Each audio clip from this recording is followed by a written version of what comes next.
Hello YouTube, my name is Arstal and I stream Magic the Gathering Monday through Friday, 2 p.m. Pacific, 5 p.m. Eastern on Twitch. Every week I'll be publishing a drafting guide for a different archetype. Today we will be covering the best cards for drafting Azorius and Brothers War. I like to start with the best commons as they are the most available during a draft and then move up in rarity. So starting things off, again, we have Prison Sentence. Some of these commons I mentioned in my Boros guide and will be repeats. If you want to check that out, you can click the little link up in the top right. Prison Sentence is the best white common. I found it to be great early removal, and the only white archetype I don't really want to play it in is Celestia. The Scry 2 is amazing, and as I mentioned before, I'm not afraid to play it early as it can smooth out your land draws, which is so important early in the game. Ambush Paratrooper was on my second tier of commons for Boros, but in Azorius it is definitely tier 1. Azorius is all about flyers and soldiers, and this card is both. It also offers a late game mana sink that I think gets used more often in Azorius. There isn't as much access to power stones since you're missing Explosion and Stoneseeker in red, but pumping a bunch of flyers late in the game definitely is a winning strategy. Similarly, Airlift Chaplain was on my second tier of commons as Boros, for Boros, but in Azorius it is definitely tier 1. Azorius is all about soldiers and flyers, and the ability to choose between taking the card or making a 2/2 is really nice. And similar to Boros, Azorius is pretty low to the ground, so it can replace itself pretty easily. However, there is a white common that can sometimes make your curve a little bit more late game oriented than Boros, and that is Aeronaut Cavalry. Look, another soldier. I think there might be a trend here. This card is usually too late of a curve for Boros, but in Azorius you can afford to go a bit later because you just fly over your opponent's defenses. And since you are in the soldier archetype, you are more reliably able to play this and get the +1/+1 counter. So I think it is worth mentioning that if I play this card, I am almost always committing to playing 17 lands. My preference for 16 lands is to have a maximum of 3 4-cost cards. So once you start putting in 5-cost cards, I think you're committing to 17 lands. And let me know if you'd like to see a guide on general curve and mana for drafting and in the comments below. My last top tier common for Azorius is Scrapwork Cohort. It isn't as strong in Azorius as it is in Boros, mostly because it doesn't have flying, but it has soldier synergy, and this card is good in every white deck. It applies good pressure and it helps you go wide. Now for the second tier of commons, we've got Phalanx Vanguard, and the second tier is still good. This is like above filler, right?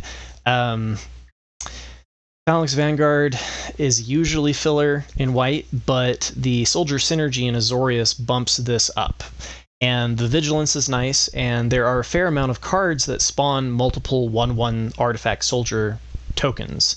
So, like Cohort, for example, that can make this a lot of pressure on your opponent. And since it doesn't have flying, though, it does eventually end up getting blocked by your opponent's kind of defenses, and that's why I think it's a tier 2. Another tier 2 uncommon is Scrapwork Mutt. I mentioned in my Boros guide that this card sees play even if you can't cast it. It can't cast its unearth cost, and Azorius is a good example. The ability to filter your your early land draws, if you have too many lands or too few, is so important to aggressive and tempo strategies. And although it is hard to discard a non-land, sometimes you have to ensure your 3-drop. So this card also lets you discard unwanted lands late game, and it will probably be included in almost every single one of my guides. It's just an all-around really great card. Hark! Finally, a blue card appears! It is worth mentioning that most of the cards that steer you into Azorius are the uncommons and above, which we'll get to, but my Azorius decks tend to be mostly white, with blue as the secondary color. And this is a nice payout to being in blue, though.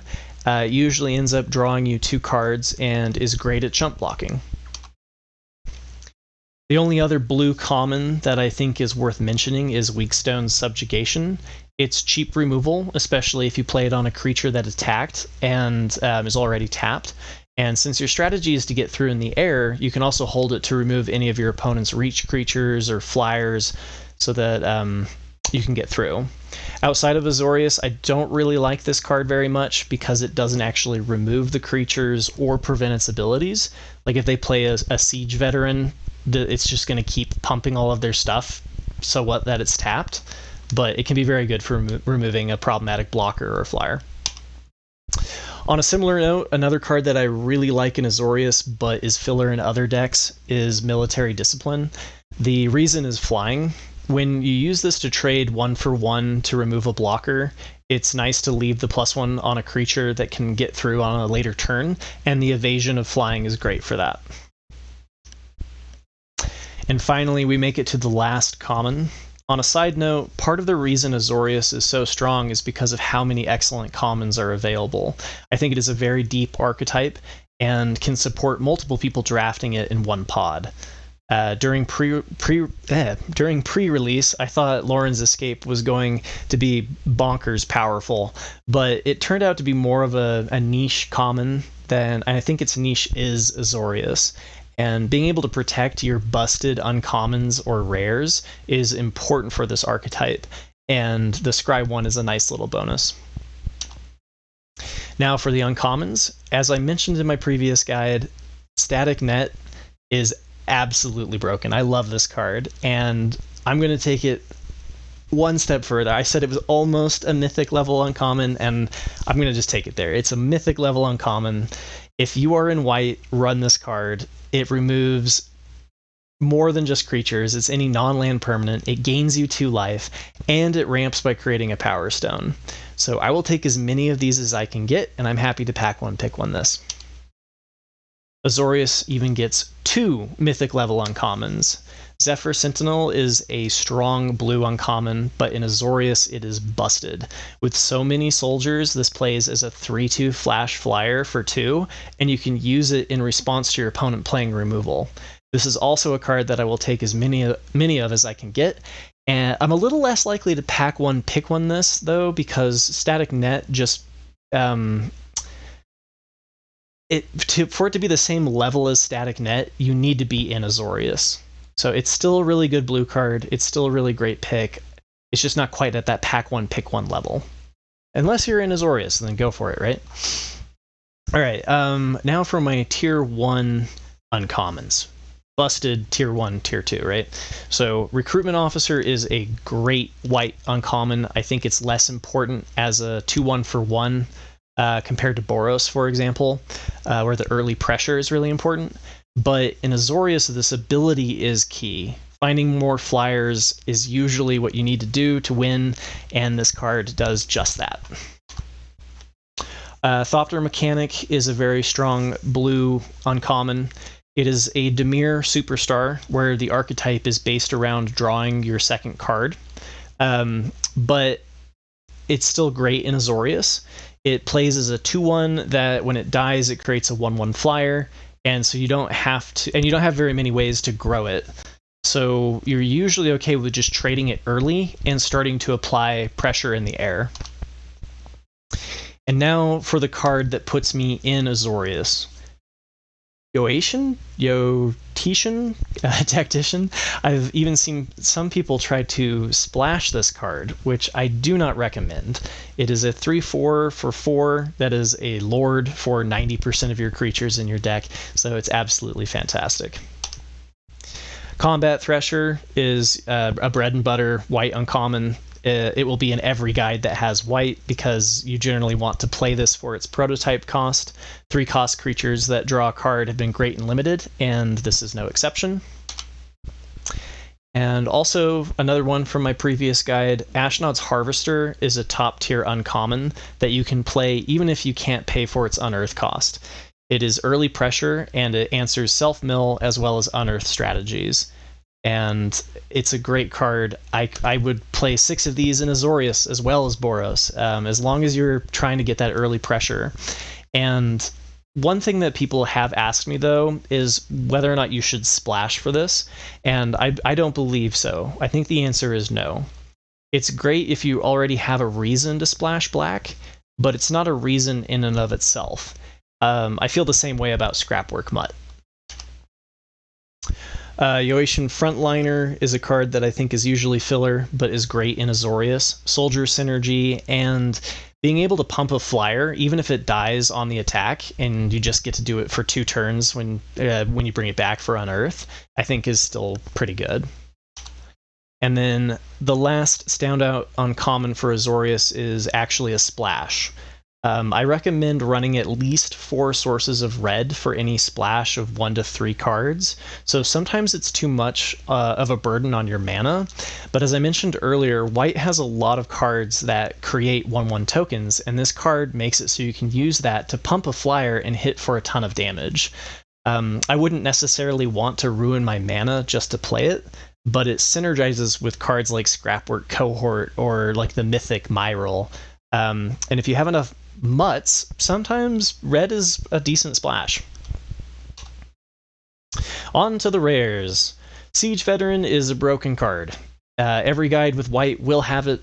It's basically a Luminarch Aspirant for 3 that can spawn 1/1 soldiers and pairs well with the soldier synergy in Azorius. It needs to be answered with removal, or you just snowball the game out of control. Skystrike Officer is also a broken card. Every guide with blue will have it. It is a 2/3 flyer for 3 that spawns 1/1 soldiers every time it attacks, and you can tap 3 soldiers to draw a card. So this card also needs to be answered with removal, or you just end up snowballing the game out of control. I also mentioned Lorn of the Third Path in my previous guide. It's a 2/1 for 3 with a built-in disenchant, and it's great because it's in this set, disenchant is main boardable. So you get 2 cards for 1. Harbin, Vanguard, Aviator is definitely a reason to head into Azorius. It's a 3/2 flyer for 2, which would be good enough, but being able to slam this down and attack with 5 soldiers, giving each of them +1/+1 in flying is over the top. I've even debated splashing this card in Boros. I didn't, but I certainly thought about it. It doesn't need to come down on turn 2 if you have enough soldiers in your deck, which hopefully you do if you're in the soldier archetype. Steel Seraph benefits if you can afford to play it for its prototype cost at 1 and double pip white. And considering how most of the commons are white, I've found myself being able to cast this on turn 3. It's still a great 5/4 flyer for 6 if you can't hit its prototype, and having already creatures with flying, you can immediately give them lifelink, and that can just win you a lot of the games that you're trying to race. Phyrexian Dragon Engine is great even without being able to play its Unearth cost. Even if you are splashing red, it is unlikely that you will be able to reliably afford its Unearth cost, but it is still great early pressure as a 2/2 double strike for 3. And I think I missed mentioning Precursor Golem in my previous guide. Playing a 9/9 on turn 5, or sooner if you have Power Stones, is good in any deck. It's always a good idea, though, to try to get the golem, the main golem, dead as soon as you can, because your opponent can respond with a single thing of removal, and it removes all 3. So I've seen people block with the one of the 3/3s that spawned from this card before the original with the pretty art, and so be better than them. Don't make that mistake. Get rid of this one if you can. Get rid of the original one. Autonomous Assembler is great in any white deck, but it's happiest in blue-white. So there's a fair amount of your creatures that have flash in Azorius, so it's not uncommon to have the spare mana up when your opponents attack, compared to like Boros, where you're curving out on your turn and there's no free mana available. So the threat to pump this up a little bit is great, and then also Azorius tends to be a little bit slower, and so it's nice to have a blocker that can keep getting bigger while you develop your army of flyers. Now it's kind of like the tier down, if you will, for rares. These are rares that I'm happy to include, but wouldn't go out of my way to get. Simian Simulacrum is great, even without being able to pay the unearth cost. Giving a flyer a permanent +2/+2 is fantastic and shouldn't be overlooked, and you don't really need to worry about the unearth cost. You may have noticed a trend with Azorius, which is flying soldiers. Adaptive Automaton plays as an excellent lord to buff all of your soldiers, and will even count as one itself for more soldier synergy goodness. And here's a card I also should have mentioned in the Boros guide, but it's better in Azorius anyway, so let's mention it now. Mightstone and Weakstone is decent removal, and it's good in any deck that can benefit from a late game power sink. So, for example, if you have an ambush Paratrooper, which both Boros and Azorius do, you're going to be able to remove something and then use this to pay the cost of the late game mana sink. Liberator, Urza's Battlethopter. This card also benefits from any strategy that consists of flash creatures, so mostly blue cards. But jokes aside, it's amazing in Azorius. You may not have a lot of artifacts, but it's a flyer that keeps getting bigger. So, no complaints there. And I have to admit, I lied last week. I said Boros was the only non-black archetype that I would play Transmigrant's Crown, and it's not true. I would also consider playing it in Azorius.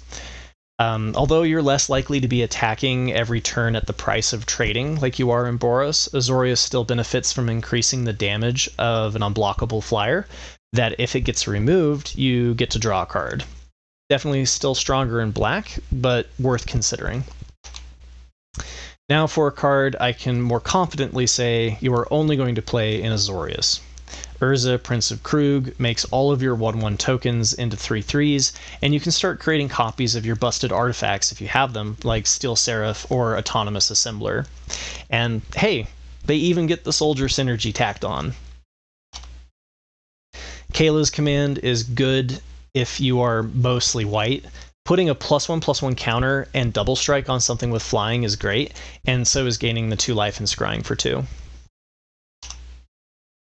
The last rare worth mentioning is Urza's Command. Many of my Azorius decks haven't been running enough blue to really get away with the double pip, but it is still a good card. I think most of the time you use the ability to give all of your opponent's creatures -2/-0, and then scry 1 and draw a card. You might find yourself with enough artifacts to summon the construct, but it depends on how many tokens you've generated. And then last but not least, we have the Mythics. Myrel, Shield of Argive, is great in Azorius. A 3/4 for 4 that makes it so your opponent can't play spells or activate abilities on your turn is great. And more importantly, she creates at least 1/1 soldier every time she attacks, and in Azorius, it's usually more than one.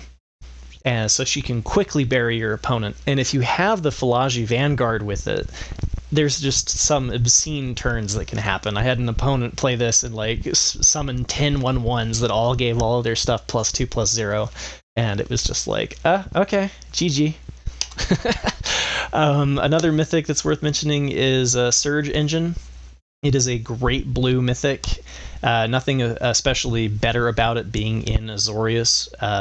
It's nice that its abilities are permanent changes, so you can kind of spread out the cost over several turns. And yeah, great blue card to include.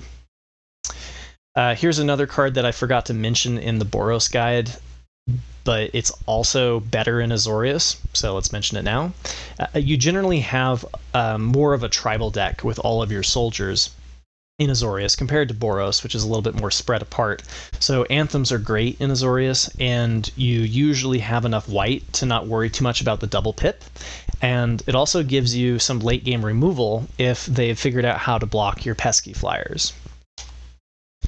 Now here's a card I'm kicking myself for not mentioning in the Boros guide. This thing is a powerhouse in Boros. And it's still worth mentioning in Azorius, but since it doesn't fit into the flying strategy, it's not busted, it's just good. And you will more likely be able to afford the unearth cost in Azorius, but since Boros can have enough red to kind of make that difficult, but it's great to include. It gives you free draws. It spawns soldiers. Like, you're not going to be sad that you have this in your deck, right? And then the last but not least, the final mythic is Teferi, Temporal Pilgrim. This card is a superstar in Dimir, or blue-black, and it's okay in Azorius. The biggest drawback for this has been the double pip in blue. At 3 double pip blue, I'd like to be running 10 blue sources, and that is more than the white heavy Azorius decks that I've been ending up in. But if I still were to open Teferi, I would probably find a way to squeak him in. So I hope you enjoyed this guide to Boros. Remember to hit like and subscribe to help support me. And you can catch me Monday through Friday, 2 p.m. Pacific, 5 p.m. Eastern on Twitch. And if you have a specific archetype that you'd like to see in the next video, let me know by voting on Patreon. The link is in the description. No subscription is necessary, although it is appreciated. And you can also leave a comment below. Would love to hear your thoughts and what you'd like to see in the future. So thank you all for your support. I hope you all have a wonderful day, and I will catch you all next week.